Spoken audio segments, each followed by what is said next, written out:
खुलुमबाय। बे समाव नोंथांमोननि थाखाय मोनसे गोनांथार रादाब लानानै फैदों।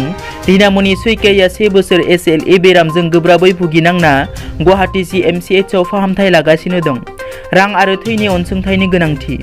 कक्राझार जिल्लानि सिङाव थानाय दतमा शान्तिनगरनि थागिबि बिमा दुर्गा सयकिया ब्रह्म आरो बिफा रुंसारि रस सयकियानि फिसाजो 25 बोसोर बैसोनि रीनामणि सयकियाया 1 बोसोर गोलाव समनिफ्रायनो सिस्टेमेटिक लुपुर इराइथमेट'सास बेरामजों गोब्राबै ओंखाम जानो हायै भुगिनांना दं।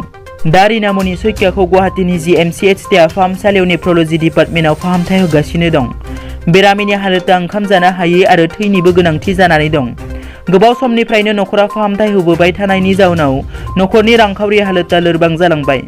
बेराफारसे थै दान होगिरि दंब्ला थैनिबो गोनांथि जानायलाय थै दान होगिरिखौ नखरनि सुबुंजों सुलाद लानो थाखाय खावलायो। मख'नो गोनांदि बिथां रीनामणि सयकियाया गुदि फरायसालिनिफ्रायनो बर' बिजोंजों सोलोंथाइ लाबोनानै MA थाखोसिम बर' आयदाजों कमार्स कलेज कक्राझार आइडलनिफ्राय MA सेकेन्ड सेमिस्टार जोबथा आनजाद होनो गोनांमोन। नाथाय गोब्राब बेरामनि जाउनाव बिथाङा फरायनायखौ नागारथ'नो गोनां जायो।